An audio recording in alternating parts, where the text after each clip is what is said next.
Demi membela pelakornya, suamiku justru menampar aku berkali-kali, lalu menceraikanku dan mengusirku. Namun keesokan paginya aku buat mereka menangis menyesal, saat aku sudah jual rumah miliaran itu tanpa sepengetahuan mereka. Sebelum masuk ke ceritanya, absen dulu yuk dengan cara subscribe, like, dan komen di bawah. Oke, kita mulai. Bagi Arum, rumah itu adalah sangkar emas yang indah, namun dingin. Malam itu, jam di dinding digital di dapurnya menunjukkan pukul 23.40. Arum baru saja selesai memastikan bahwa air hangat di kamar mandi utama suaminya, Dimas Suryadinata, telah diatur pada suhu yang tepat. Kemeja untuk rapat besok, biru langit, disetrika tanpa celah, tergantung rapi di walk-in closet. Arum sendiri sudah lama menanggalkan gaun malamnya, berganti piyama sutra sederhana. Ia duduk di sofa beludru seharga ratusan juta di ruang keluarga yang luas, menatap layar televisi mati yang memantulkan bayangannya sendiri. Seorang wanita berusia 30-an, cantik, namun dengan mata yang terlalu sering terlihat lelah. Rumah 27 miliar itu sunyi. Terlalu sunyi. Suara yang ada hanyalah dengungan pendingin udara sentral dan detak jam antik yang menggema di aula utama. Pukul 00.15. Suara geraman halus sebuah sedan mewah Eropa memasuki pelataran parkir. Pintu depan terbuka. Dimas masuk. Ia adalah pria yang berada di puncak dunia. Tampan, karismatik, dengan aura kekuasaan yang membuat orang lain menunduk. Ia melonggarkan dasi Hermesnya, melempar tas kerja kulitnya ke atas meja konsol. "Malam, Mas," sapa Arum lembut, bangkit untuk menyambutnya. "Mau aku siapkan makan malam? Atau langsung mandi air hangat?" Dimas hanya menggeram pelan, sebuah jawaban yang bukan ya, tapi juga bukan tidak. Ia berjalan melewati Arum seolah istrinya hanyalah bagian dari perabotan mewah di rumah itu. "Rapatnya lancar?" tanya Arum lagi, mengikuti langkah suaminya menuju tangga spiral yang megah. "Seperti biasa," jawab Dimas singkat. Matanya terpaku pada layar ponsel di tangannya. "Jangan tunggu aku. Tidurlah." Arum berhenti di anak tangga pertama. "Aku sudah siapkan air hangatmu. Aku bisa sendiri." Dimas menghilang ke lantai 2, meninggalkan Arum dalam kesunyian yang familiar. Arum menghela napas. Aroma parfum suaminya yang bercampur dengan sesuatu yang asing, sesuatu yang bukan aroma kantor, tertinggal di udara. Selama 8 tahun pernikahan mereka, Arum telah menjadi bayangan yang sempurna. Ia adalah istri yang mendukung, Nyonya Suryadinata yang anggun di acara-acara perusahaan, manajer rumah tangga yang memastikan istana 27 miliar mereka berjalan tanpa cacat. Dia telah mengorbankan karirnya sendiri, impiannya sendiri, untuk mendorong Dimas ke puncak. Dan Dimas telah sampai di puncak.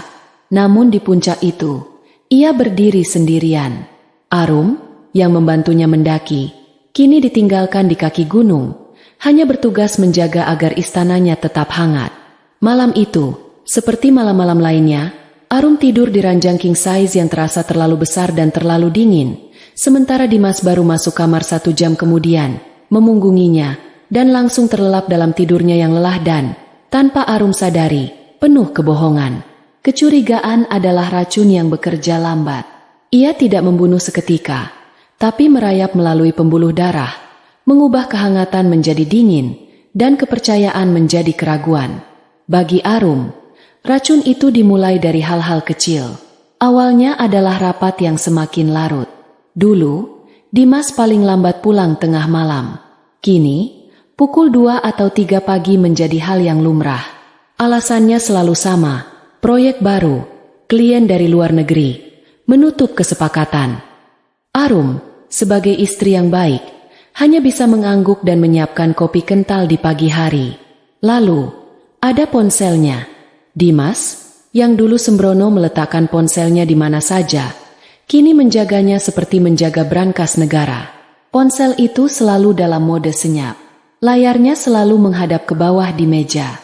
Dan yang paling mencurigakan, ponsel itu ikut bersamanya ke kamar mandi.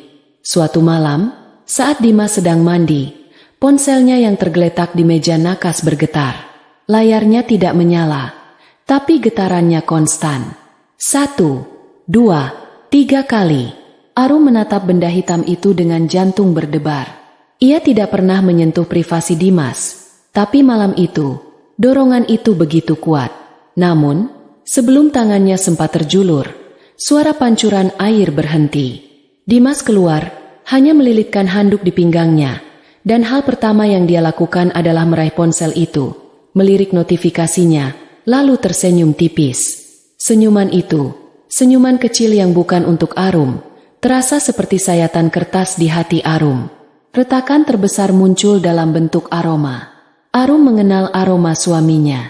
Parfum Oud Wood yang mahal, sabun antiseptik dari kantor, dan aroma kopi. Tapi selama beberapa minggu terakhir, ada aroma baru yang menempel samar di kemejanya saat ia pulang. Bukan aroma white jasmine milik Arum. Ini adalah aroma yang lebih berat, manis yang memuakan, campuran musk dan sesuatu seperti anggrek liar. Puncaknya adalah sebuah tagihan kartu kredit. Arum masih mengelola sebagian keuangan rumah tangga, dan tagihan kartu kredit tambahan Dimas secara tidak sengaja terkirim ke email arsipnya. Matanya membelalak. Ada serangkaian transaksi yang tidak masuk akal. Butik anggrek emas, 48 juta rupiah. Restoran Caviara, private dining, 12.500.000 rupiah. Florist mewah, Eternity Bloom, 7 juta rupiah. Dan yang paling menyakitkan, pembayaran uang muka, apartemen Tower Merdeka, unit 2507. Dimas tidak pernah membeli gaun untuknya di butik anggrek emas. Mereka tidak pernah makan di Caviara. Dan Dimas bukan tipe pria yang membeli bunga. Arum duduk di ruang kerjanya yang menghadap ke taman yang terawat sempurna. Rumah 27 miliar di sekelilingnya tiba-tiba terasa seperti penjara yang mengejek. Dinginnya marmer di bawah kakinya menjalar ke tulang punggungnya. Proyek baru, klien dari luar negeri, menutup kesepakatan. Semua kebohongan itu kini terlihat begitu jelas. Di balik fasada sempurna Nyonya Arum Suryadinata, ada seorang istri yang sedang menyadari bahwa seluruh hidupnya dibangun di atas fondasi yang rapuh. Isolasi yang selama ini ia rasakan di rumah mewah itu kini berubah menjadi teror sunyi. Dia sendirian, dan dia tahu, dia sedang dikhianati. Sabtu pagi itu, Dimas mengenakan setelan kasual terbaiknya. Ada kunjungan lokasi mendadak di Karawang, sayang, katanya sambil menyemprotkan parfum Oud Wood-nya, mencoba menutupi aroma lain yang sudah tercium oleh Arum. Mungkin menginap semalam. Jangan tunggu aku. Arum hanya mengangguk, senyumnya kaku. Hati-hati di jalan, Mas. Saat mobil Dimas menghilang di balik gerbang otomatis yang menjulang tinggi, Arum tidak menangis. Racun di dalam dirinya telah berubah menjadi baja dingin. Dia mengambil kunci mobilnya sendiri, dompet, dan ponselnya. Dia tidak perlu GPS. Dia sudah menghafal alamatnya. Apartemen Tower Merdeka, unit 2507. Perjalanan menuju pusat kota terasa seperti di luar tubuh. Arum mengemudi dengan fokus yang menakutkan, mengabaikan klakson dan hiruk pikuk Jakarta. Dia memasuki lobi apartemen yang mewah, lebih mewah dari hotel bintang 5. Jantungnya berdebar kencang, tapi langkahnya mantap. Dia tidak perlu bertanya pada resepsionis. Dia langsung menuju lift pribadi, menekan angka 25. Koridor itu berkarpet tebal, meredam suara langkahnya. Tinggi. Dia berdiri di depan pintu kayu solid bernomor 2507. Dia bisa mendengar tawa dari dalam. Tawa seorang wanita yang renyah, dan tawa Dimas. Tawa yang lepas dan bahagia. Tawa yang sudah bertahun-tahun tidak pernah Arum dengar di rumah. Tangan Arum gemetar hebat. Dia mengangkatnya untuk mengetuk, tapi keraguan melandanya. Apa yang akan dia lakukan setelah pintu terbuka? Dia tidak perlu memutuskan. Saat itu, pintu di depannya tiba-tiba terbuka. Seorang wanita muda, mungkin 10 tahun lebih muda darinya, berdiri di sana. Dia cantik dengan cara yang agresif. Rambutnya diwarnai coklat terang. Tubuhnya dibalut lingerie sutra berwarna merah marun yang ditutupi jubah tidur tipis milik Dimas. Aroma musk dan anggrek liar menyeruak dari tubuh wanita itu. Begitu pekat hingga membuat Arum mual. Wanita itu, Fania tidak terkejut. Matanya menatap Arum dari atas ke bawah dengan tatapan menilai yang menghina. Ya, cari siapa? Suara Fania terdengar manja, tapi penuh kemenangan. Dimas ada di dalam? Suara Arum sendiri terdengar asing di telinganya, tipis dan pecah. Fania tersenyum lebar. Senyum yang begitu puas. Oh, jadi ini istri tuanya? Mbak Arum, ya? Kenalkan, aku Fania. Dia tidak mengulurkan tangan. Masuk aja, Mbak, lanjut Fania, membuka pintu lebih lebar. Jangan malu-malu. Anggap aja rumah kedua suami kita. Pemandangan di dalam menghancurkan sisa-sisa hati Arum. Apartemen itu mewah, tapi berantakan dengan pakaian. Kemeja Dimas terlempar di sofa. Sepatu hak tinggi Fania tergeletak di lantai. Botol sampahnya kosong ada di meja. Dan di sana, keluar dari kamar tidur, adalah Dimas. Dia hanya mengenakan celana pendek.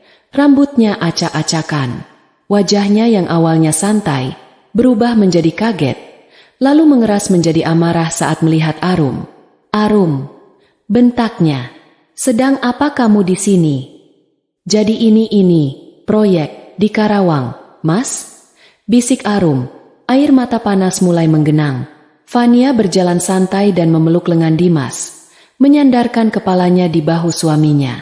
Mas Dimas kaget. Sayang, Fania terkikik. Dia nggak nyangka kamu bakal nyusul sampai sini. Kamu nggak bilang sih, Mas, kalau istrimu posesif begini. Arum menatap suaminya. Pria yang ia layani, pria yang ia cintai, pria yang ia bangun. Dan pria itu hanya diam, membiarkan wanita lain memeluknya. Di rumah kedua mereka, kehancuran itu total. Bukan hanya retak, tapi hancur berkeping-keping. Keheningan di unit 2507 itu begitu pekat, syarat dengan pengkhianatan. Arum berdiri mematung. Air matanya mulai mengalir tanpa suara. Setiap tetesnya adalah representasi dari 8 tahun kesetiaan yang baru saja dibuang ke tempat sampah. Dimas, yang rasa kagetnya telah berganti menjadi amarah murni karena egonya terusik, melepaskan pelukan Fania. Kenapa kamu di sini? Arum, aku bilang jangan ganggu aku kerja. Kerja? Suara Arum bergetar. Nadanya naik 1 oktav, campuran antara histeria dan luka. Kerja? Kamu bilang, bekerja meniduri wanita ini di belakangku. Untuk sepersekian detik, Arum lupa siapa dirinya. Dia bukan lagi Nyonya Suryadinata yang anggun. Dia adalah wanita yang tersakiti. Dengan teriakan putus asa, dia menerjang ke depan, bukan ke arah Dimas, tapi ke arah Fania. Tangannya terangkat, siap menjambak rambut wanita perusak itu. Tapi dia tidak pernah sampai. Dimas, dengan refleks cepat, menangkap pergelangan tangan Arum di udara. Cengkeramannya begitu kuat, seperti baja. Jangan, berani, kamu. Desisnya, Arum meronta. Lepaskan aku, Mas, kamu pembual, kamu pengkhianat. Disinilah Fania, yang sejak tadi menonton dengan senyum geli, memutuskan untuk menuangkan bensin ke api. Aduh, Mas, kata Fania dengan nada mengejek, sambil merapikan jubah tidurnya. Istrimu galak juga, ya? Aku kira dia lemah lembut. Fania tertawa kecil, tawa yang menusuk gendang telinga Arum. Lihat dia, Mas, kayak pembantu lagi ngamuk karena nggak dikasih THR. Lemah sekali. Lemah. Kata itu adalah pelatuknya.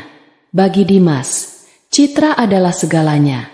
Dipermalukan di depan istri tuanya adalah satu hal, tapi istrinya membuat keributan dan dipermalukan di depan simpanan barunya, itu tak termaafkan. Egonya yang setinggi langit runtuh. Amarahnya meledak. Plak, tamparan pertama begitu keras hingga kepala Arum terlempar ke samping. Suara itu menggema di ruangan, lebih keras dari tawa Fania. Pipi Arum langsung terasa panas dan perih. Arum tertegun. Syok. Matanya menatap Dimas tak percaya. Mas? Plak. Tamparan kedua. Di pipi yang sama.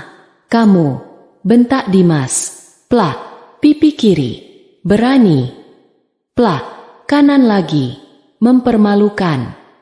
Plak, saya. Arum terhuyung mundur, tapi Dimas mencengkeram lengan atasnya agar dia tidak jatuh. Dia tidak bisa melarikan diri. Plak, 6. Plak, 7. Telinga Arum berdenging hebat. Rasa sakitnya luar biasa, tapi yang lebih menyakitkan adalah suara di latar belakang. Tawa Fania. Wanita itu tidak melerai. Dia tidak kaget. Dia bersandar di meja bar, melipat tangan di dada, dan tertawa. Itu bukan Kiki kecil lagi. Itu adalah tawa yang lepas, terbahak-bahak, penuh kepuasan. Seolah dia sedang menonton adegan komedi terlucu di dunia. Setiap tamparan yang mendarat di wajah Arum adalah bahan bakar untuk tawanya yang semakin keras. Plak, 8. Arum merasakan rasa asin di bibirnya.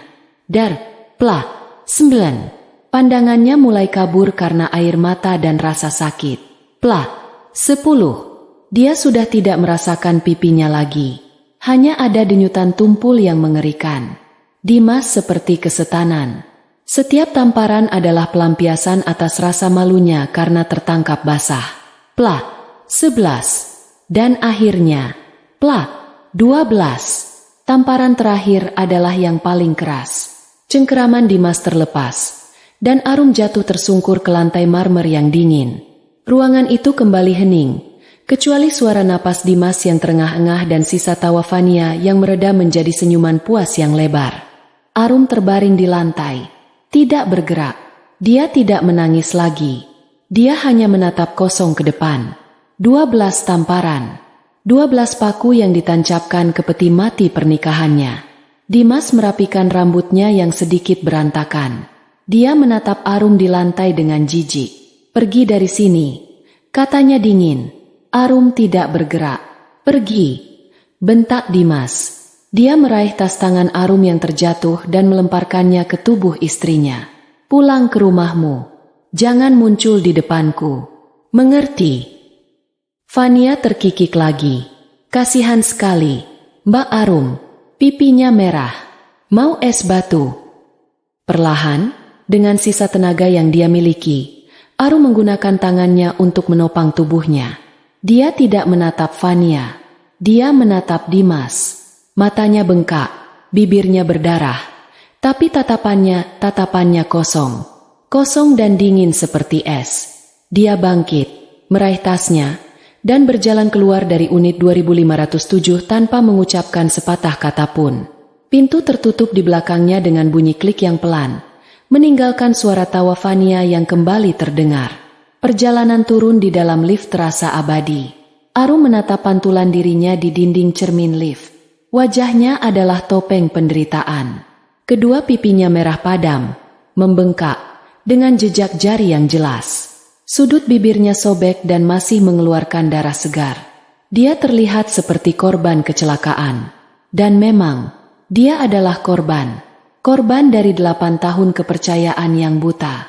Di lobi, beberapa orang menatapnya dengan aneh, berbisik-bisik. Petugas keamanan menatapnya dengan campuran rasa kasihan dan curiga. Arum mengabaikan mereka semua. Dia berjalan keluar, menuju tempat parkir. Rasa sakit di wajahnya berdenyut-denyut seirama dengan langkahnya.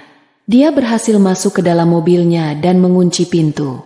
Di sanalah, di dalam keamanan mobilnya, pertahanannya runtuh. Tangis itu meledak. Bukan tangisan diam yang sedih, tapi raungan yang primal, raungan kesakitan, kemarahan, dan penghinaan yang tak terperi. Dia memukul-mukul setir mobilnya, menjerit sejadi-jadinya, melampiaskan setiap rasa sakit dari 12 tamparan itu. Dia menangisi kebodohannya. Dia menangisi pernikahannya yang hancur. Dia menangisi tawa Fania yang terngiang-ngiang di telinganya.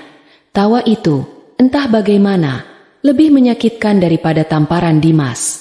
Setelah 15 menit yang terasa seperti selamanya, jeritannya berubah menjadi isak tangis yang dalam dan memilukan. Dia menyalakan mesin. Dia harus pergi dari tempat terkutuk itu. Mengemudi pulang adalah sebuah kabut. Dia mengemudi dengan satu tangan, sementara tangan lainnya memegangi pipinya yang berdenyut hebat. Saat dia tiba di depan gerbang rumah 27 miliar miliknya, tangisnya berhenti. Tiba-tiba, seolah ada saklar yang dimatikan. Dia memarkir mobilnya di garasi yang luas, di samping koleksi mobil mewah Dimas yang lain. Dia keluar, berjalan melewati taman yang terawat sempurna, dan masuk ke dalam rumah yang dingin dan sunyi. Dia berdiri di aula utama, di bawah lampu kristal raksasa. Dia berjalan ke cermin besar berbingkai emas di dinding. Dia menatap bayangannya sekali lagi. Wanita yang babak belur itu menatap balik. Tapi sekarang, air matanya sudah kering. Kebencian adalah api yang mengeringkan kesedihan. Dia menyentuh pipinya yang bengkak, meringis pelan. Dan saat itulah, sebuah ingatan muncul. Ingatan yang terkubur lama, dari 3 tahun lalu, di sebuah kantor pengacara yang steril. Dia ingat pengacara mereka, Pak Jaya, sedang berbicara dengan Dimas. Untuk menghindari pajak progresif aset yang terlalu tinggi, Mas Dimas, dan untuk melindungi aset dari kreditur proyek baru Anda, akan jauh lebih aman jika rumah ini dihibahkan penuh atas nama Mbak Arum. Secara legal, rumah ini akan jadi milik beliau sepenuhnya. Arum ingat Dimas tertawa saat itu. Urus saja, Pak, atur yang terbaik. Toh dia istri saya. Dia tahu apa soal aset beginian? Tanda tangan saja dia bisa. Ya, Dimas terlalu sombong. Dia menganggap Arum bodoh. Dia menganggap Arum lemah. Dia menganggap Arum hanya pajangan cantik di istananya. Arum menatap bayangannya di cermin. Tatapan kosong itu kini berubah. Ada sesuatu yang menyala di kedalamannya. Sesuatu yang dingin, tajam, dan sangat berbahaya. Dia tahu apa soal aset. Arum membisikkan kata-kata Dimas ke pantulan wajahnya yang hancur. Senyum tipis, senyum yang mengerikan, tersungging di bibirnya yang sobek. 12 tamparan. Tawa Fania yang puas. Penghinaan diusir dari apartemen itu. Kurasa, bisik Arum pada bayangannya. Aku akan segera mencari tahu. Dia tidak pergi ke kamar tidur. Dia tidak mengambil kompres es. Dia berjalan lurus ke ruang kerjanya, membuka laci yang terkunci, dan mengeluarkan sebuah map tebal berwarna biru. Di sampulnya tertulis, sertifikat hak milik dan akta hibah, nomor 105, atas nama Arum Prameswari, rumah 27 miliar, rumah yang Dimas gunakan untuk mengurungnya, rumah yang Dimas bawa pulang selingkuhannya, secara mental. Arum mengambil ponselnya, bukan untuk menelepon polisi, bukan untuk menelepon temannya. Jarinya menekan nomor cepat. Halo, Pak Jaya? Selamat siang. Maaf mengganggu di akhir pekan. Ini Arum Suryadinata. Ada jeda sejenak. Saya butuh bantuan Anda. Saya mau menjual rumah saya. Secepatnya. Senin pagi, 36 jam setelah penghinaan di apartemen Merdeka, Arum duduk di kantor firma hukum Jaya O Partners. Dia tidak tidur. Dia menghabiskan akhir pekannya untuk merencanakan, bukan berduka. Wajahnya adalah bukti kejahatan Dimas. Bengkak di pipi kiri dan kanannya sudah mulai berubah warna menjadi ungu kehijauan yang mengerikan. Sudut bibirnya yang sobek ditutupi plester kecil. Dia menolak menggunakan concealer tebal. Dia ingin Pak Jaya melihat dengan jelas apa yang telah terjadi. Pak Jaya, seorang pengacara paruh baya yang tenang dan teliti, menatap klien di hadapannya dengan keterkejutan yang berusaha ia sembunyikan di balik sikap profesionalnya. Dia adalah pengacara yang mengurus semua aset Dimas, termasuk akta hibah 3 tahun lalu. Dia mengenal Arum sebagai nyonya rumah yang lembut dan selalu tersenyum, yang hanya duduk diam di samping suaminya. Wanita di depannya ini adalah orang yang berbeda. Ibu Arum, wajah Anda. Pak Jaya memulai dengan hati-hati, menyodorkan segelas air mineral. Saya tidak jatuh dari tangga, Pak, potong Arum. Suaranya datar, tanpa emosi, lebih dingin dari pendingin udara di ruangan itu. Saya ditampar 12 kali oleh suami saya, Dimas Suryadinata, di depan selingkuhannya, Fania, yang tertawa selama kejadian itu. Pak Jaya terdiam. Dia menelan ludah. Profesionalismenya mengambil alih. Saya turut prihatin. Bu, apakah Anda sudah melapor ke polisi? Kami bisa. Saya tidak mau lapor polisi, potong Arum lagi. Saya mau balas dendam. Dan saya mau Bapak membantu saya. Dia meletakkan map biru dari ruang kerjanya di atas meja mahoni yang mengilap. Bapak ingat ini? 3 tahun lalu. Akta hibah penuh. Rumah di Jalan Cendana Emas. Bapak bilang pada Mas Dimas, ini cara terbaik menghindari pajak dan kreditur. Pak Jaya mengangguk pelan. Tentu saja saya ingat. Bu, rumah itu 100% atas nama Anda. Sertifikat hak milik. Dan Mas Dimas, lanjut Arum, matanya menyipit. Dia bilang apa waktu itu? Toh dia istri saya. Dia tahu apa soal aset beginian? Tanda tangan saja dia bisa. Benar, kan? Pak Jaya sedikit tersentak. Kaget Arum mengingat percakapan itu dengan begitu detail. Kurang lebih seperti itu, Bu. Bagus, kata Arum. Dia benar. Saya tidak tahu apa-apa dulu. Tapi tamparan di wajah saya ini, Pak, rasanya sangat mencerahkan. Dia mencondongkan tubuhnya ke depan. Saya mau jual rumah itu. Minggu ini. Pak Jaya nyaris tersedak airnya. Minggu ini? Bu Arum, aset senilai 27 miliar, itu prosesnya bisa berbulan-bulan. Kita harus cari pembeli, negosiasi, due diligence. Saya tidak punya waktu berbulan-bulan, tegas Arum. Saya tidak mau diiklankan. Saya mau penjualan off-market, senyap, dan cepat. Saya tidak mengejar harga tertinggi. Saya hanya ingin harganya sesuai nilai di dokumen, 27 miliar, tunai. Tapi Pak Dimas tidak boleh tahu sampai uangnya masuk rekening saya dan saya pergi, kata Arum. Secara hukum, Pak Jaya, apakah saya perlu tanda tangan dia? Pak Jaya membuka map biru itu, menelaah dokumen di dalamnya, meskipun dia sudah hafal isinya. Tidak, katanya setelah hening sejenak. Ini hibah penuh, bukan harta gono gini. Tanda tangan yang dibutuhkan di akta jual beli nanti hanya tanda tangan Anda. Bagus, ulang Arum. Sekarang, mari kita bicara soal aset cair. Selasa pagi, sementara Pak Jaya menghubungi beberapa kontaknya di dunia properti mewah, Arum menjalankan bagian kedua dari rencananya. Dia pergi ke bank. Bukan bank utama tempat rekening Dimas dan rekening bersama mereka berada, tapi sebuah bank swasta internasional yang berbeda. Dengan sisa memar di wajah yang ia tutupi dengan kacamata hitam besar dan syal sutra, dia membuka rekening pribadi baru atas namanya sendiri. Rekening multi-currency dengan akses perbankan prioritas. Setelah rekening baru itu aktif, dia pindah ke mobilnya di tempat parkir basement. Dia tidak mau melakukan ini di tempat umum. Arum membuka aplikasi perbankan dari bank lamanya. Matanya tertuju pada 3 rekening utama. Rekening bersama, gaji investasi saldo 8,7 miliar rupiah. Rekening rumah tangga, atas nama Arum saldo 950 juta rupiah.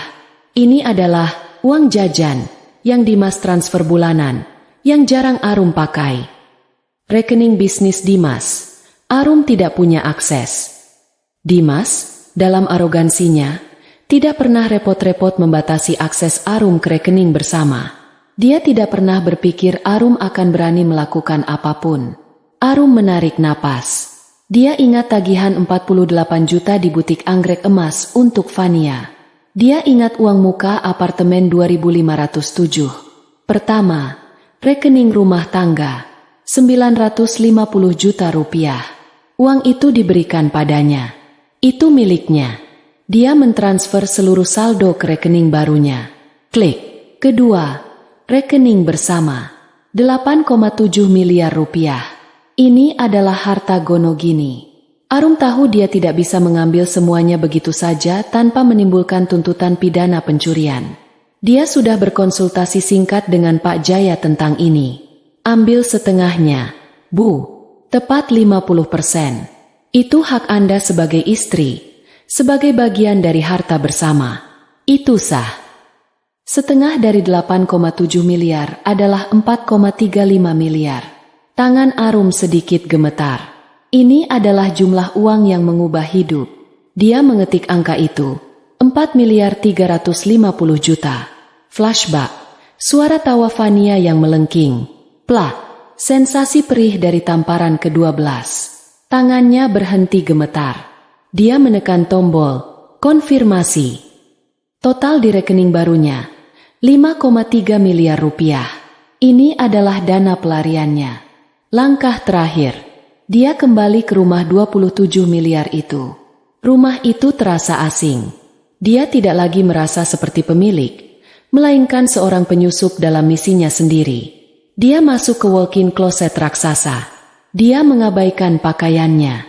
Dia menuju brankas tersembunyi di balik cermin. Dimas lupa. Arum juga tahu kombinasinya. Di dalamnya ada perhiasan. Bukan perhiasan sentimental, tapi perhiasan investasi yang dibelikan Dimas untuk dipakai Arum di pesta. Kalung berlian, jam tangan bertatahkan permata, anting rubi. Semuanya adalah hadiah. Semuanya adalah miliknya. Dia mengambil semuanya.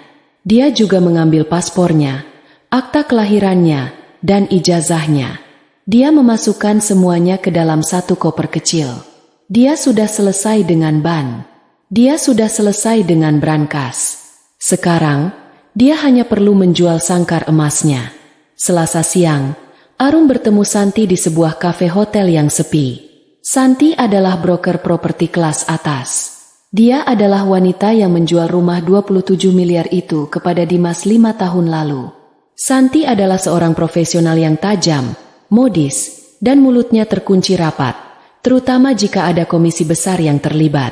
Bu Arum, senang sekali bertemu Anda, sapa Santi ceria, sebelum dia melihat lebih dekat. Santi memperhatikan kacamata hitam besar yang tidak dilepas Arum di dalam ruangan, dan sedikit pembengkakan di rahang yang tidak bisa ditutupi syal. Santi, sapa Arum, lagi-lagi tanpa basa-basi.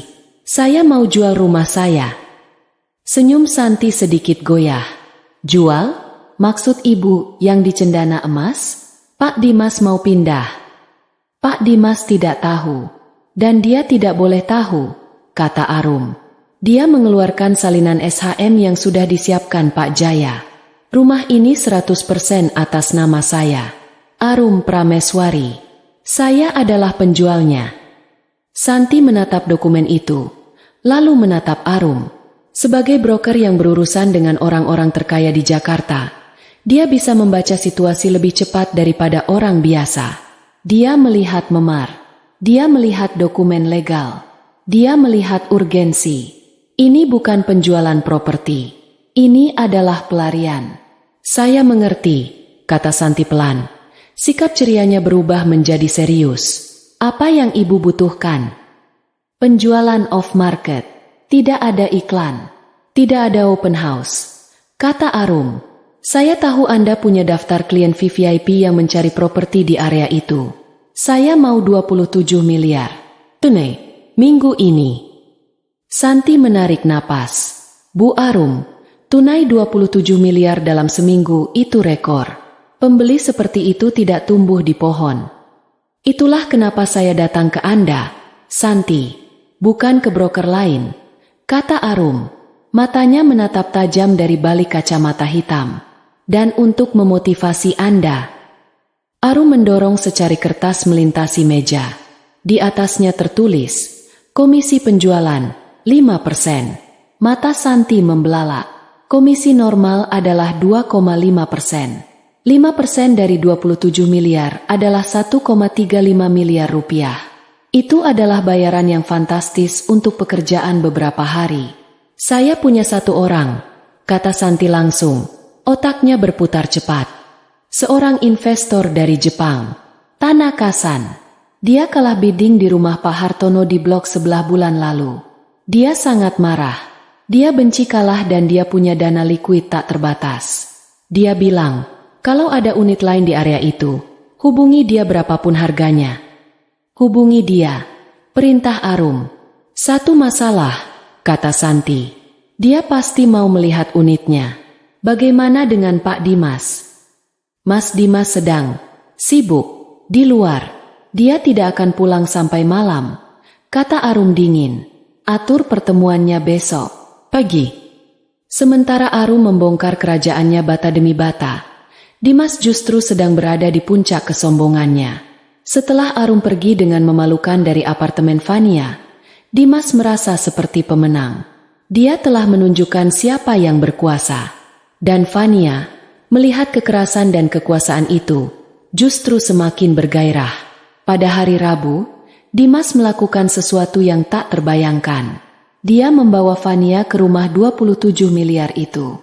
Ini dia, sayang, kata Dimas, membukakan pintu depan yang megah.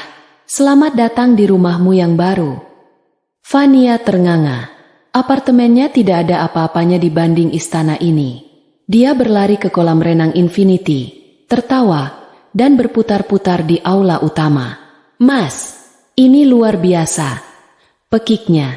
Dia segera berlari ke walk-in closet Arum. Astaga, seleranya norak sekali, katanya, melempar gaun-gaun Arum ke lantai. Dia mengambil jubah mandi sutra milik Arum dan memakainya. Ini baru pas untukku. Fania berbaring di tepi kolam renang, di atas kursi berjemur yang biasa Arum gunakan, menyesap sampahnya mahal yang diambil dari wine cellar Dimas. Mas, kamu yakin istrimu gak akan balik? Tanya Fania, mengoleskan lotion ke kakinya. Dimas, yang sedang memeriksa email bisnis di ponselnya, tertawa meremehkan. Arum, dia itu penakut. Dia lari ke rumah ibunya di pinggiran kota. Aku kenal dia. Dia tidak bisa hidup tanpa aku. Tanpa fasilitas ini, paling dia menangis seminggu. Nanti kalau uangnya habis, dia akan meneleponku, memohon-mohon untuk kembali. Egonya membutakannya. Dia begitu yakin Arum tidak berdaya sehingga dia mengabaikan semua tanda bahaya. Sebuah notifikasi muncul di ponselnya. Peringatan bank. Transfer keluar 4 miliar 350 juta rupiah dari rekening bersama. Dimas mengerutkan kening. 4 miliar? Sialan, gumamnya. Ada apa, Mas? Tanya Fania manja. Arum, dia baru saja mengambil 4 miliar dari rekening kita, kata Dimas, marah. Fania tertawa. Wow, dia berani juga. Mungkin dia mau belanja tas untuk menghibur diri. Dimas mendengus. Biar saja, itu uangku. Nanti kalau dia kembali, aku akan ambil lagi. Sekarang, dia pikir dia bisa hidup dengan 4 miliar? Bodoh, uang segitu akan habis dalam setahun kalau dia terbiasa dengan gaya hidup yang aku berikan. Dia tidak tahu bahwa 4,35 miliar itu hanyalah uang saku. Dia tidak tahu bahwa 950 juta dari rekening lain juga telah raib. Dia tidak tahu bahwa perhiasan senilai miliaran rupiah sudah ada di koper Arum. Dan yang terpenting, dia tidak tahu bahwa saat dia sedang bersantai di kolam renang, di lantai bawah, di ruang tamu utama, Arum, Santi, dan seorang investor Jepang bernama Tanaka-san sedang berjabat tangan. Hari Kamis, kurang dari 72 jam setelah pertemuan Arum dengan Pak Jaya. Semua berjalan secepat kilat. Tanaka-san, sang investor, adalah pria tanpa basa-basi. Dia telah melihat rumah itu hari Rabu pagi, saat Dimas dan Fania sedang berolahraga di kamar utama dan tidak mendengar apa-apa. Dia tidak menawar. Lokasi premium, bangunan kokoh. Saya ambil, katanya singkat kepada Santi. Dan kini, mereka semua duduk di kantor notaris terkemuka di Jakarta Selatan. Arum, Pak Jaya, Santi, Tanaka-san beserta pengacaranya, dan notaris. Arum tampil profesional. Wajahnya masih memar, tapi dia memancarkan aura dingin yang mengintimidasi. Dia mengenakan blazer tajam, seolah-olah dia adalah seorang CEO yang menutup kesepakatan bisnis, bukan seorang istri yang melarikan diri. Semua dokumen sudah diperiksa, kata notaris. Dana dari Tuan Tanaka sudah masuk ke rekening escrow kami pagi ini. Penuh, 27 miliar rupiah. Notaris itu menyodorkan akta jual beli, AJB, ke hadapan Arum. Silakan, Ibu Arum, tanda tangan di sini. Arum mengambil pena. Ini adalah titiknya. Titik di mana tidak ada jalan untuk kembali. Dia memegang pena di atas kertas. Tangannya sedikit gemetar. Flashback. Wajah Dimas yang memerah karena marah. Plak. Suara Fania yang tertawa. Plak, plak. Rasa darah di mulutnya. Plak. 12 kali. Tubuhnya yang ambruk di lantai marmer dingin apartemen 2507. Tawa Fania. Tawa puas yang tidak akan pernah bisa ia lupakan. Lemah sekali. Getaran di tangannya berhenti. Dia menekan ujung pena ke kertas. Dengan goresan yang kuat, tajam, dan penuh kepastian, dia membubuhkan tanda tangannya. Arum Prameswari. Sah, kata notaris. Tanakasan tersenyum dan membungkuk sedikit. Terima kasih atas transaksinya, Prameswarisan.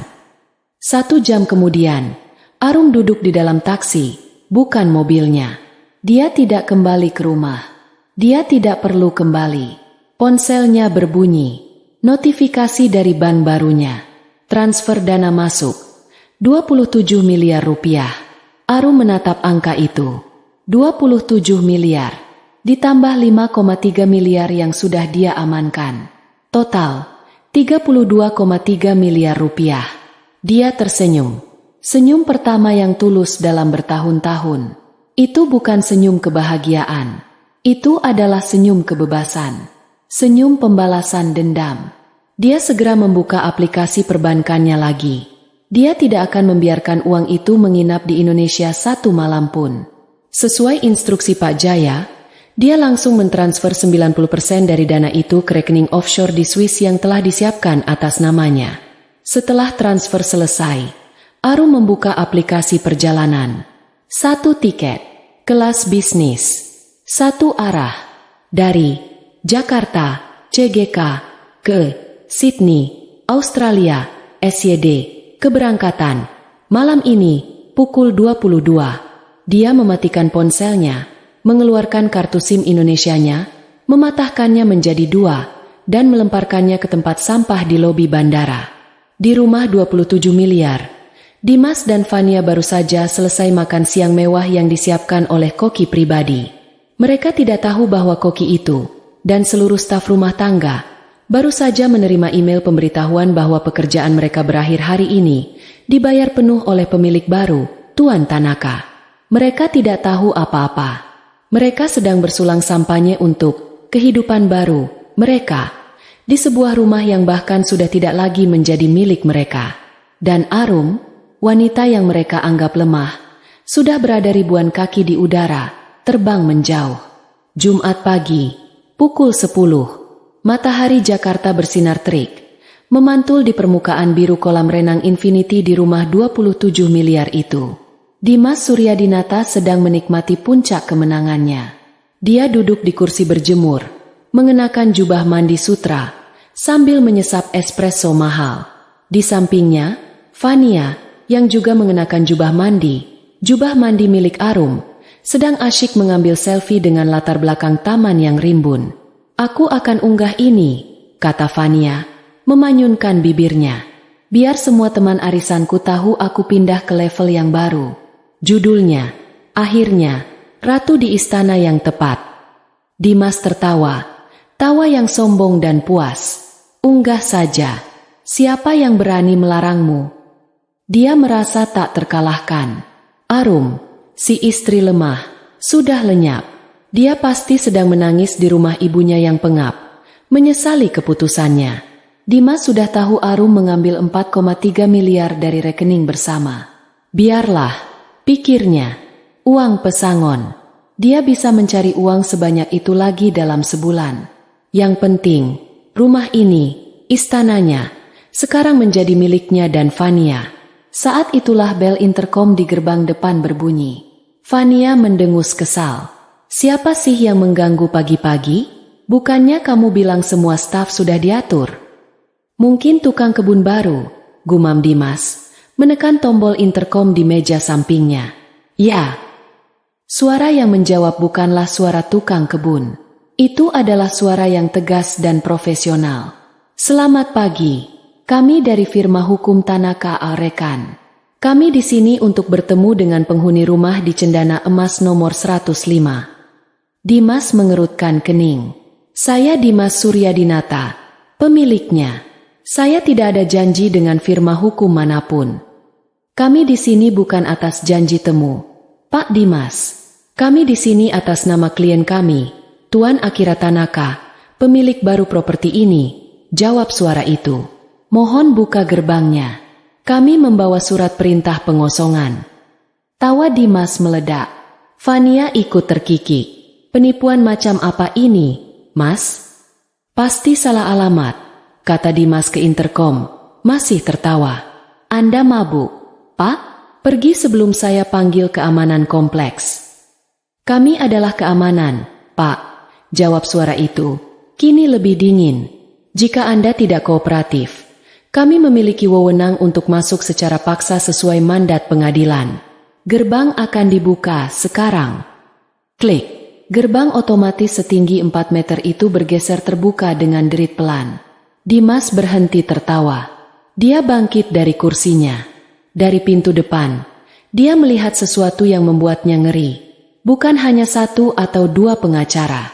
Yang masuk adalah seorang pria berjas rapi, yang kelak dia kenal sebagai Pak Hendra, diapit oleh 6 orang pria berbadan tegap berseragam keamanan swasta. Mas! Fania mulai panik. Menarik jubah mandinya lebih erat. Mereka benar-benar masuk. Usir mereka. Dimas, dengan amarah yang memuncak karena wilayahnya diinvasi, berjalan cepat melintasi taman menuju lobi utama. Beraninya kalian masuk tanpa izin. Ini properti pribadi. Saya akan tuntut kalian semua. Pak Hendra berhenti di depan pintu utama. Dia tidak gentar. Dia mengeluarkan sebuah amplop tebal. Pak Dimas Suryadinata, saya mengerti Anda terkejut, tapi properti ini sudah bukan milik Anda. Properti ini telah dijual secara sah kemarin, hari Kamis, 29 Oktober 2025, oleh pemilik terdaftar yang sah. Omong kosong, bentak Dimas. Pemiliknya saya, dan istri saya. Pak Hendra menatap Dimas dengan tatapan hampir kasihan. Disitulah Anda keliru, Pak. Menurut sertifikat hak milik nomor 105, yang salinan resminya saya pegang, pemilik tunggal properti ini adalah seorang wanita bernama Arum Prameswari, dan beliau telah menjualnya kepada klien kami. Dia memberikan Anda, lanjut Pak Hendra, mengeluarkan selembar surat resmi, waktu 24 jam untuk mengosongkan tempat. Waktu itu dimulai sejak kemarin. Berarti, waktu Anda habis siang ini, pukul 12. Dimas menatap surat itu. Perintah pengosongan resmi. Ini lelucon, bisik Dimas. Tapi suaranya bergetar. Arum. Nama itu keluar dari mulut Dimas seperti racun. Dia menatap Pak Hendra. Matanya membelalak tak percaya. Tawa sombongnya lenyap. Digantikan pucat pasi yang mengerikan. Arum tidak mungkin. Dia tidak akan berani. Pekik Dimas. Pasti ada kesalahan. Dokumen ini palsu. Kalian semua penipu. Pak Hendra menghela napas. Dia sudah menduga reaksi ini. Kami sudah memverifikasi segalanya dengan notaris dan BPN.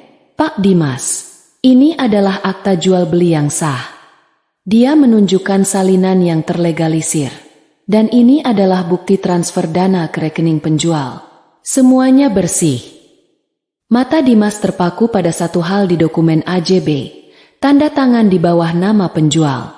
Goresan tinta yang tegas dan penuh percaya diri. Arum Prameswari. Itu tanda tangan istrinya. Tanda tangan yang sama yang biasa dia minta untuk dokumen pajak, untuk surat persetujuan rapat, untuk semua hal yang Dimas anggap tidak penting.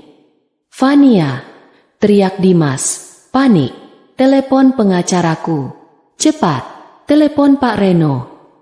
Fania, yang sejak tadi membeku di dekat kolam renang, tergagap. Pengacara? Mas, apa maksudnya ini? Kita tidak diusir, kan? Katakan pada mereka, Mas. Telepon saja, bodoh, bentak Dimas. Pak Hendra memberi isyarat kepada tim keamanannya. Waktu Anda berjalan, Pak Dimas. Tepat pukul 12, klien kami akan tiba untuk menempati rumah ini. Staf rumah tangga yang lama sudah kami berhentikan secara hormat dan kami bayar pesangonnya atas nama pemilik baru. Mereka sedang berkemas. Benar saja, dari paviliun staf di belakang, Dimas bisa melihat koki pribadinya dan 2 asisten rumah tangga keluar membawa koper, menatapnya dengan pandangan kasihan sebelum bergegas pergi. Tidak, teriak Dimas. Dia menerjang ke arah Pak Hendra. Kamu tidak bisa mengusir saya dari rumah saya.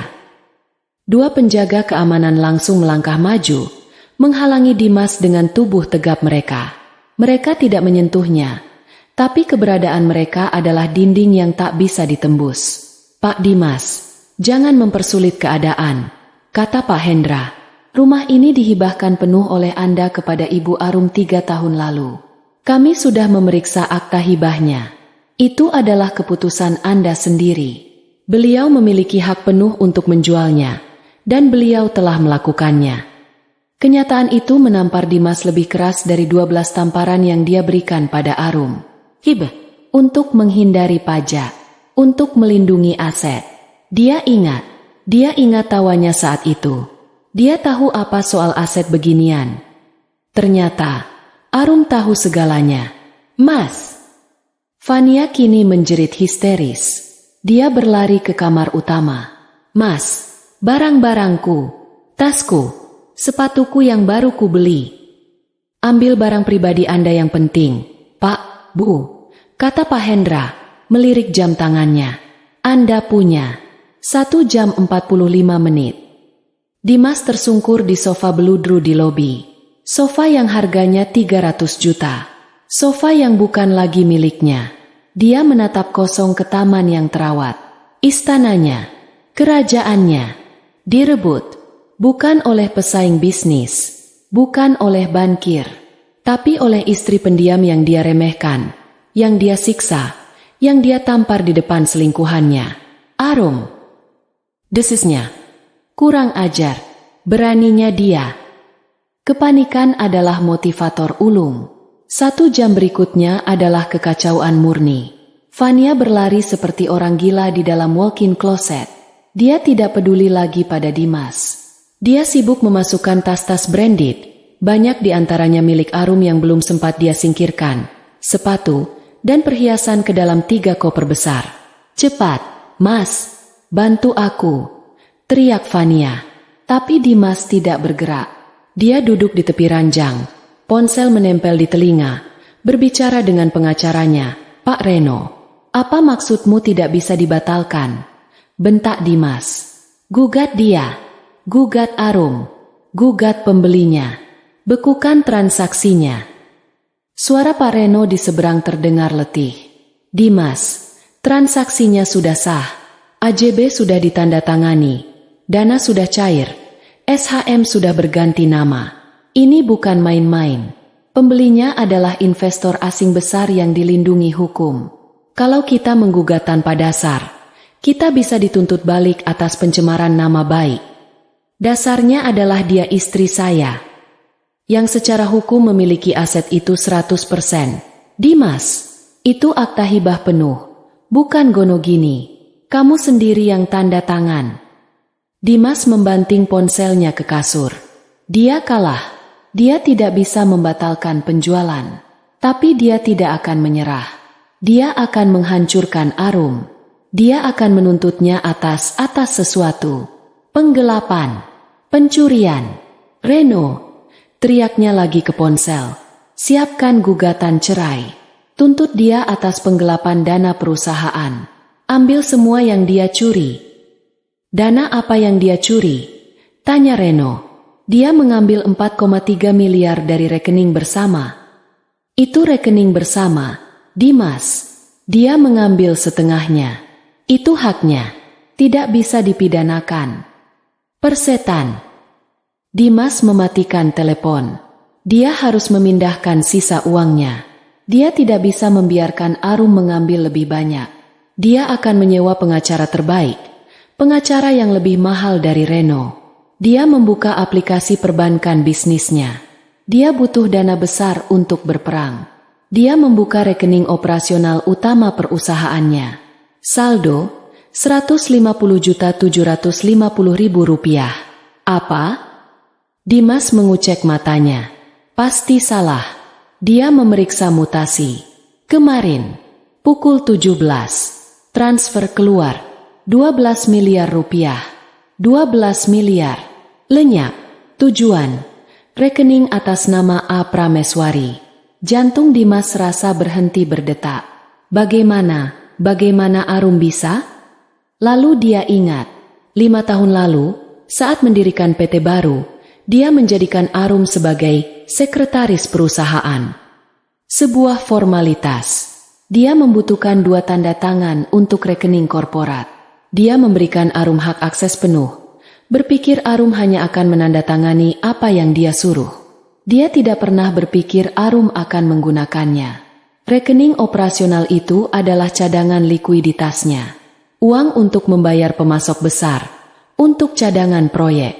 Dia memeriksa rekening bersama lagi. Sisa 4,35 miliar yang dia tahu ada di sana juga lenyap. Arum pasti kembali dan mengambil sisanya setelah penjualan rumah selesai. Dia memeriksa rekening tabungan pribadinya. Lenyap. Dia memeriksa rekening deposito. Lenyap. Arum tidak hanya mengambil rumah 27 miliar. Dia mengambil 950 juta dari rekening rumah tangga. Dia mengambil 8,7 miliar dari rekening bersama. Dia mengambil 12 miliar dari rekening operasional. Total, 48,65 miliar rupiah. Ditambah perhiasan di brankas yang baru Dimas sadari kini kosong. Arum tidak mengambil setengahnya. Dia mengambil semuanya. Semua yang bisa dia sentuh secara legal. Dimas Suryadinata, pria yang kemarin adalah raja. Hari ini, di rekeningnya hanya tersisa 150 juta. Cukup untuk gaji karyawan bulan ini. Dan setelah itu, selesai. Dia bangkrut. Pak, waktu habis. Suara penjaga keamanan terdengar dari bawah. Silakan keluar. Sementara neraka membeku di Jakarta, di belahan bumi lain, pagi baru saja dimulai.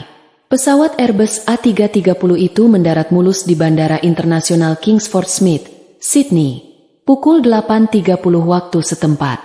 Arum melangkah keluar dari kabin kelas bisnis. Dia merasa lelah, tetapi ringan. Dia hanya membawa 1 koper jinjing berisi perhiasannya, dan 1 koper besar berisi pakaian yang baru dia beli di Bandara Changi saat transit. Dia tidak membawa apapun dari rumah 27 miliar itu, kecuali kenangan buruk.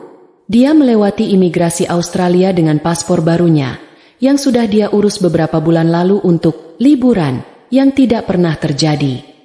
Di luar, udara pagi Sydney terasa sejuk dan bersih. Sangat berbeda dengan Jakarta yang panas dan menyesakan. Dia naik ke taksi yang telah dipesan. Drox, Place, ke apartemen Tecove. Perjalanan itu sunyi. Arum menatap gedung Opera House yang ikonik di kejauhan. Dia telah tiba. Apartemen servis mewah yang dia sewa untuk 3 bulan ke depan sudah siap. Letaknya di lantai 40, dengan pemandangan pelabuhan yang menakjubkan. Setelah sopir taksi meletakkan kopernya, Arum mengunci pintu. Dia sendirian, benar-benar sendirian untuk pertama kalinya. Dia berjalan ke jendela setinggi langit-langit. Di bawah sana, kota itu sibuk. Feri melintasi air. Orang-orang berjalan ke kantor. Kehidupan baru. Dia membuka laptop barunya, menghubungkan ke Wi-Fi, dan masuk ke rekening perbankan Swissnya. Angka-angka itu ada di sana, bersinar di layar. Puluhan miliar rupiah. Sudah dikonversi menjadi dolar AS dan franc Swiss. Aman, jauh dari jangkauan Dimas. Dia pergi ke kamar mandi. Dia menatap cermin. Memar di wajahnya sudah berubah menjadi kuning kehijauan yang pudar. Itu adalah pengingat terakhir dari kehidupan lamanya. Dia menyentuh pipinya dengan lembut. Perlahan, dengan jari-jarinya yang tidak lagi gemetar, Arum melepas cincin kawin berlian 10 karat dari jari manisnya. Cincin itu terasa berat. Sebuah borgol. Dia tidak melemparkannya. Dia tidak menghancurkannya. Dia membukanya, berjalan ke laci meja nakas, dan meletakkannya di sudut paling belakang. Itu bukan lagi bagian dari dirinya. Itu hanyalah sebuah benda. Arum Prameswari menarik napas dalam-dalam, menghirup udara kebebasannya yang pertama. Dia memesan sarapan, kroasang dan kopi, dan mulai mencari tahu tentang kelas bela diri dan galeri seni di lingkungan barunya. Pukul 14 waktu Indonesia Barat. Lobi Hotel Bintang 4 di kawasan Mangga Besar. Ini adalah hotel terbaik yang bisa Dimas pesan dengan sisa limit kartu kredit korporatnya. Tempat itu mewah, tapi norak. Lampu gantungnya terlalu besar, karpetnya terlalu ramai. Dimas dan Fania duduk di sofa bludru merah, dikelilingi oleh tumpukan koper. Mereka tampak menyedihkan. Dua orang kaya yang baru saja terlempar dari surga. Dimas menatap kosong ke depan. Ponselnya mati kehabisan baterai. Wajahnya kelabu. Fania, sebaliknya, gemetar karena amarah. Riasan wajahnya luntur karena air mata frustrasi. Jadi ini, desis Fania, memecah keheningan yang mencekam. Dimas tidak menjawab. Ini, level baru, yang kamu janjikan, Mas? Lobi hotel yang bau rokok ini. Diam, Fania. Gumam Dimas, aku sedang berpikir. Berpikir. Fania meledak. Dia berdiri, menunjuk wajah Dimas. Kamu tidak berpikir. Itu masalahmu. Kamu bilang dia bodoh. Kamu bilang dia lemah. Kamu bilang dia akan kembali merangkak. Suaranya menarik perhatian beberapa tamu lain di lobi. Ternyata, lanjut Fania, suaranya meninggi menjadi jeritan. Istri lemahmu itu baru saja merampokmu sampai bersih. Dia mengambil rumah 27 miliar. Dia mengambil semua uangmu. Wanita lemah macam apa yang bisa melakukan itu? Hah? Ini semua gara-gara kamu. Balas Dimas, akhirnya bangkit. Amarah menggantikan keterkejutannya. Kalau kamu tidak ada di sana. Kalau kamu tidak memprovokasi dia. Kalau kamu tidak menertawainya saat aku. Saat kamu apa? Menamparnya 12 kali. Fania tertawa, tawa yang dingin dan sinis, sangat berbeda dari tawa puasnya di apartemen. Oh, aku ingat tawa itu. Dan tebak, dia juga ingat. Dia menukar setiap tamparan itu dengan miliaran rupiah. Aku mendaftar untuk hidup dengan pria kaya, Dimas. Pekik Fania, menusuk dada Dimas dengan jarinya. Pria berkuasa. Pemilik istana, bukan pecundang bangkrut yang diusir dari rumahnya sendiri oleh istrinya. Aku akan mendapatkannya kembali, kata Dimas, tapi tidak ada keyakinan dalam suaranya. Dapatkan kembali? Fania tertawa lagi. Dengan apa? Kamu bahkan tidak punya uang untuk membayar pengacara. Aku tidak akan ikut tenggelam bersamamu. Fania meraih tas tangannya. Salah satu tas milik Arum yang berhasil dia selamatkan. Mau kemana kamu? Tanya Dimas. Panik melihat satu-satunya sekutunya akan pergi. Fania menatapnya dengan jijik.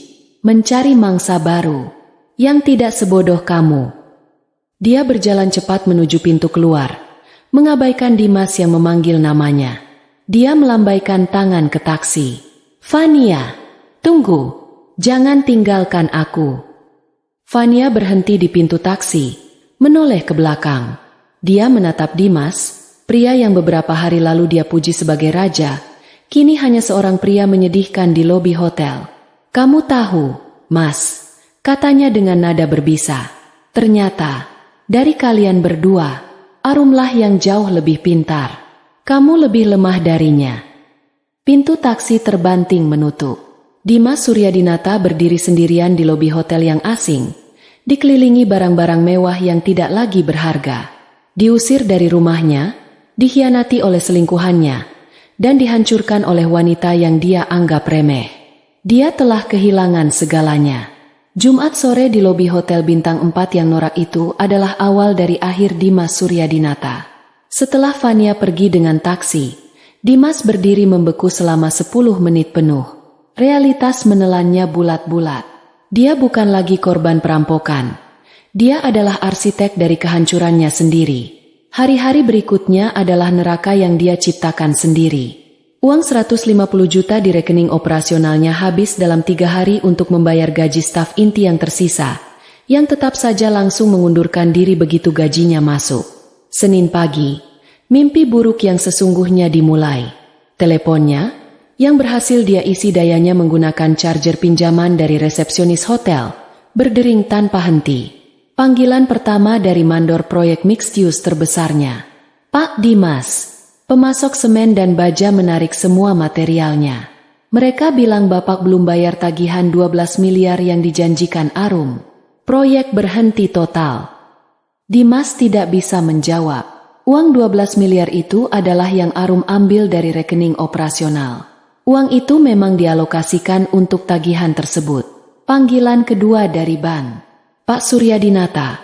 Kami melihat ada aktivitas tidak biasa dan penarikan dana besar-besaran dari rekening Anda. Mengingat proyek Anda di Kuningan macet, kami terpaksa harus mempercepat tagihan pinjaman Anda. Anda punya waktu 30 hari untuk melunasi 35 miliar, atau kami akan sita agunannya. Dimas tertawa getir. Sita saja, agunannya rumah saya, dan rumah itu sudah hilang. Panggilan ketiga, keempat, dan kelima adalah dari klien-klien yang marah. Penyerahan unit apartemen mereka terlambat. Mereka menuntut pengembalian dana penuh ditambah denda.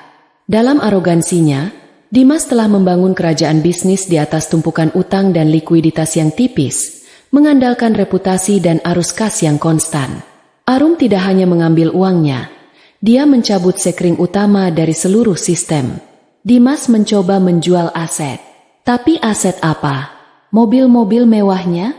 Ternyata semua masih dalam status sewa guna usaha, leasing, yang belum lunas. Kantornya masih menyewa di gedung orang lain. Berita di dunia bisnis menyebar lebih cepat daripada api di padang kering. Dimas Suryadinata bangkrut. Dihancurkan istrinya sendiri. PT Suryadinata Perkasa gagal bayar. Tidak ada yang mau memberinya pinjaman. Tidak ada yang mau berbisnis dengannya. Reputasinya, yang dia bangun dengan citra pria sukses yang karismatik, hancur lebur. Citra itu digantikan oleh cerita baru. Seorang pria bodoh yang diakali istrinya. Seorang pria temperamental yang melakukan KDRT. 2 bulan setelah diusir dari rumah 27 miliar, Dimas Suryadinata secara resmi mengajukan kebangkrutan. Dia diusir dari hotel bintang 4 itu karena kartu kreditnya ditolak. Dia menjual jam tangan Rolex palsu, yang asli telah disita, hanya untuk menyambung hidup. Pria yang dulu menampar istrinya 12 kali di apartemen mewah, kini tinggal di sebuah kamar kos sempit berukuran 3x3 meter di daerah Mangga 2, tidur di atas kasur busa tipis, dan ironisnya, dikelilingi oleh tumpukan surat tagihan utang yang nilainya mencapai miliaran rupiah. Dia telah jatuh dari lantai penthouse ke ruang bawah tanah. Fania berpikir dia pintar. Dia meninggalkan kapal Dimas yang tenggelam tepat pada waktunya. Dia masih memiliki penampilannya, beberapa tas curian milik Arum, dan koneksinya. Dia salah besar. Dia mencoba kembali ke lingkaran sosialita, menghadiri arisan di sebuah restoran mewah di Plaza Indonesia. Dia datang dengan senyum cerah, seolah tidak terjadi apa-apa. Saat dia mendekati meja teman-temannya, percakapan mereka langsung berhenti.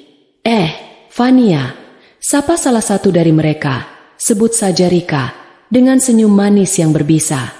Duduk. Gimana? Istana, barunya? Betah. Fania tertawa canggung. Oh, itu, ternyata ada masalah sama fondasinya. Jadi aku pindah lagi. Rika menyesap latenya. Oh ya? Aku dengar masalahnya bukan di fondasi rumah, tapi di fondasi moral. Seluruh meja terkikik. Maksudmu apa, Rik? Tanya Fania. Wajahnya mulai memerah. Ayolah, Van, kata wanita lain. Kita semua sudah dengar ceritanya. Dari staf rumah tangga Arum. Dari orang-orangnya Pak Tanaka. Kamu tahu, Jakarta ini kecil. Rika mencondongkan tubuhnya. Kami dengar kamu tertawa saat Dimas menampar Arum. Bukan sekali, tapi berkali-kali. Kamu berdiri di sana, menonton, dan tertawa. Wajah Fania pucat pasi.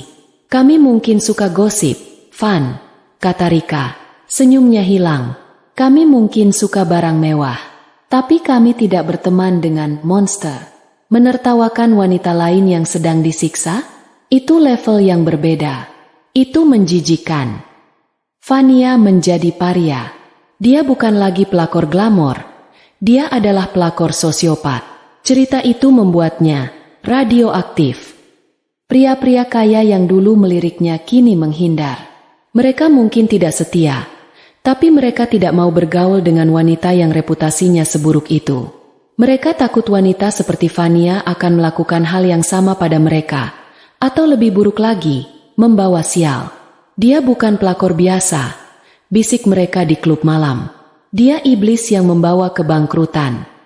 Fania tidak bisa lagi membayar sewa apartemen mewahnya. Dia mulai menjual tas-tas curian milik Arum satu persatu untuk bertahan hidup. Karma menamparnya dengan cara yang berbeda. Dia tidak kehilangan uang miliaran. Dia kehilangan satu-satunya mata uang yang dia miliki, reputasinya. Tawa puasnya di unit 2507 adalah tawa terakhirnya di lingkaran atas Jakarta. Sementara dua orang yang menghancurkannya sedang membayar utang karma mereka. Arum Prameswari sedang membangun kembali hidupnya dari nol. Atau lebih tepatnya, dari 32,3 miliar rupiah. 1 tahun telah berlalu sejak dia mendarat di Sydney. Kota itu telah menjadi kanvasnya. Uang memberinya keamanan. Tapi dia tahu uang saja tidak akan menyembuhkannya.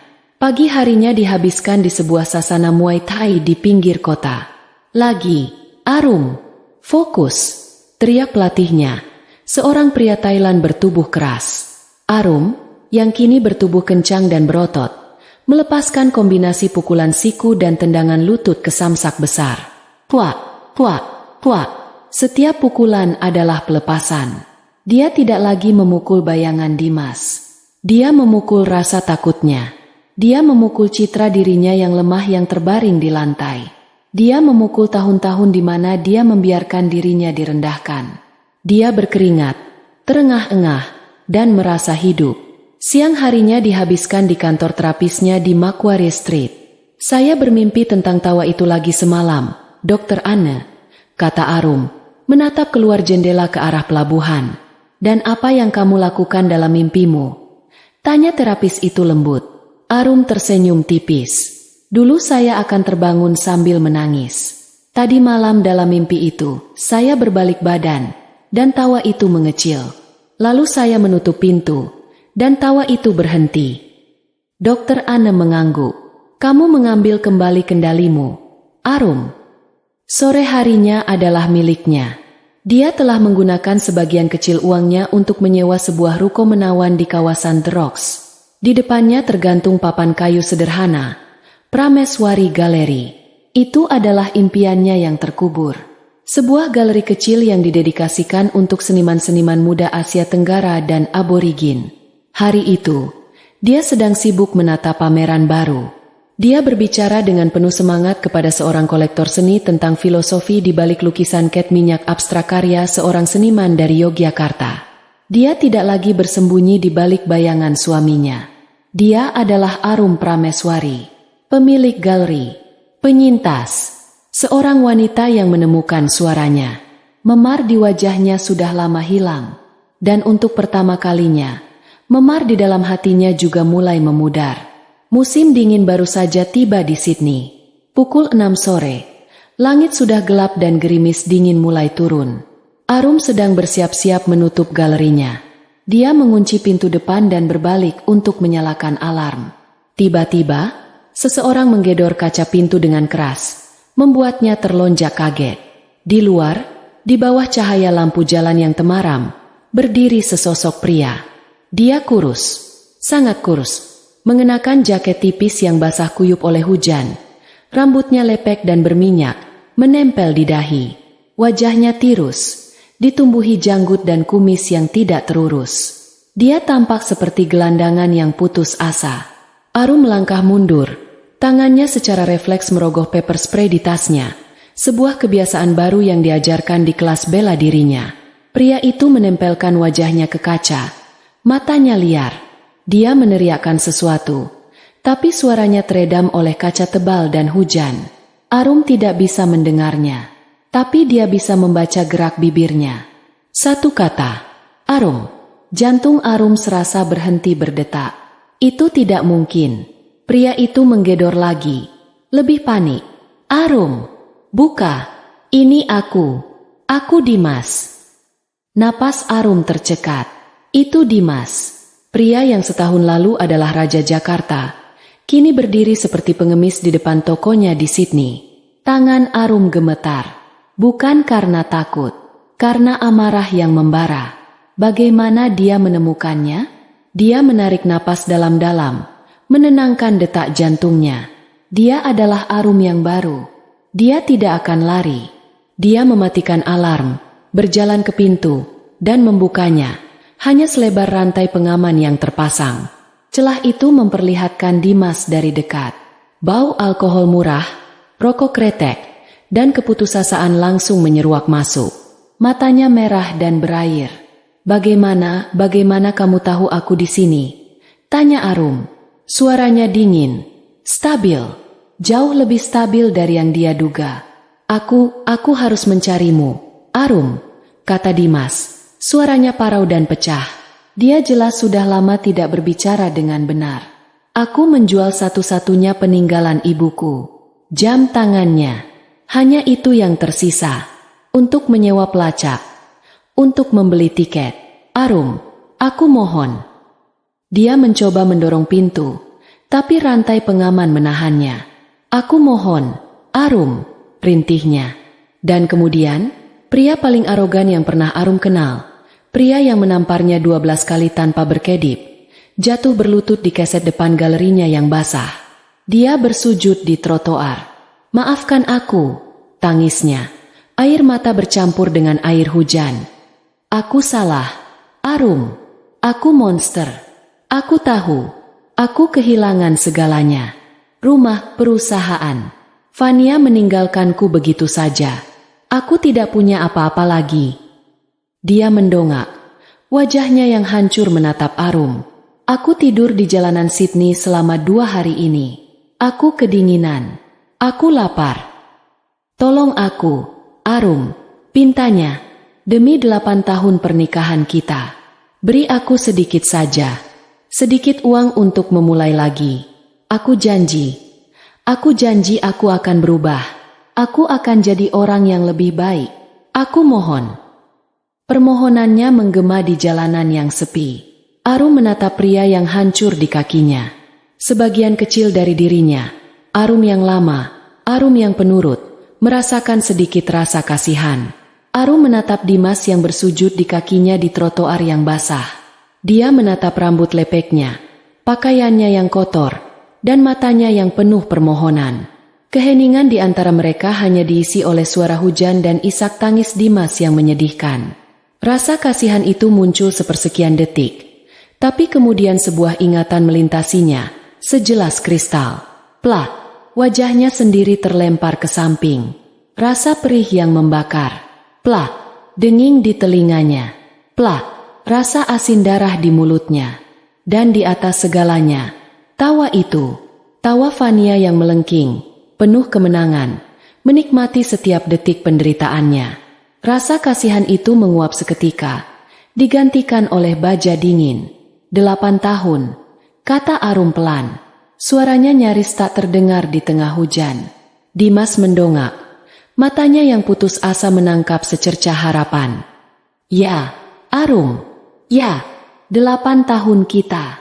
Kamu ingat, kan? Saat kita pertama kali, saat kita membangun. Saya ingat. Potong Arum. Suaranya kini setajam es, membelah udara malam. Saya ingat 8 tahun saya memasak untukmu. 8 tahun saya menyiapkan pakaianmu.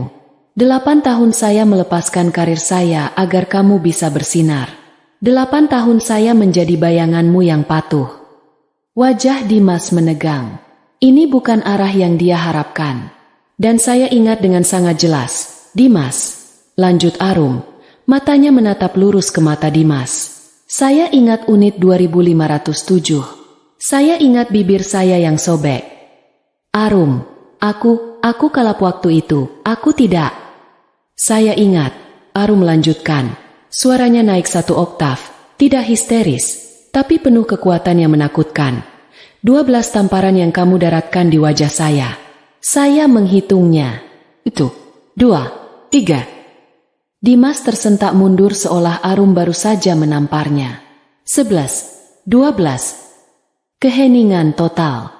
Bahkan Dimas berhenti menangis. Dan yang paling saya ingat, bisik Arum, adalah tawa selingkuhanmu. Dia tertawa, Dimas. Dia tertawa puas setiap kali tanganmu mengenai saya. Dan kamu membiarkannya. Kamu menikmatinya. Dimas tidak bisa berkata-kata. Kamu datang ke sini, kata Arum, setelah 1 tahun. Bukan untuk meminta maaf karena kamu menyesal telah menyakitiku. Kamu meminta maaf karena kamu bangkrut. Kamu tidak menyesali perbuatanmu. Kamu menyesali konsekuensinya. Arum menarik napas dalam-dalam. Kamu meminta uang untuk memulai lagi. Kamu mengambil martabatku. Kamu mengambil 8 tahun hidupku. Dan kamu pikir, sedikit, uang bisa membayarnya. Tolong, Arum. Arum menggelengkan kepalanya. Saya sudah mengambil bayaran saya. Dimas, kamu benar. Saya mengambil semuanya.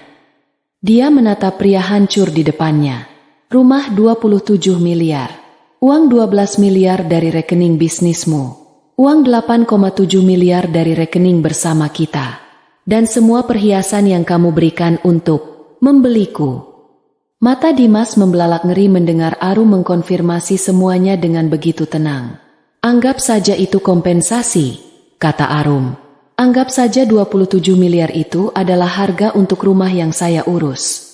Dan 20 miliar sisanya katakanlah, itu bayaran untuk 12 tamparan dan tawa Fania. Kamu iblis, desis Dimas. Keputusasaan berubah menjadi kebencian lama yang familiar. Arum tersenyum. Senyum pertama yang dilihat Dimas dalam setahun. Itu adalah senyum yang dingin, kuat, dan bebas. Bukan, Dimas. Katanya, saya adalah wanita yang kamu anggap bodoh. Saya adalah wanita yang kamu anggap lemah. Uang itu, lanjut Arum, bukan balas dendam. Itu adalah harga kebebasan saya. Harga untuk tidak pernah lagi melihat wajahmu. Harga untuk bisa tidur di malam hari tanpa takut ada yang menampar saya. Harga untuk membangun hidup saya sendiri. Arum melepaskan tangannya dari pintu. Pergilah. Katanya, suaranya tidak lagi marah, hanya lelah, dan final. Saya tidak punya apa-apa lagi untukmu. Uangmu sudah habis. Begitu juga kesabaran saya. Dia menutup pintu pelan-pelan. Suara klik dari rantai pengaman yang terlepas, diikuti oleh suara klik dari kunci yang diputar, terdengar lebih keras daripada guntur di telinga Dimas. Dimas berteriak. Dia menggedor pintu, memaki, mengancam. Arum, buka, kamu akan menyesal. Arum. Arum tidak menjawab. Dia berjalan melewati galerinya yang gelap, tidak menoleh ke belakang. Dia menaiki tangga menuju apartemennya yang hangat di lantai atas. Dari jendelanya, dia bisa melihat sosok Dimas yang masih berteriak di bawah hujan. Arum menutup tirainya. Dia membuat secangkir teh kamomil, duduk di sofanya yang nyaman, dan membuka buku yang sedang dia baca. Di luar, teriakan itu perlahan-lahan memudar, ditelan oleh suara hujan dan sirene kota yang jauh. Dia sendirian. Dia aman. Dan akhirnya, dia bebas.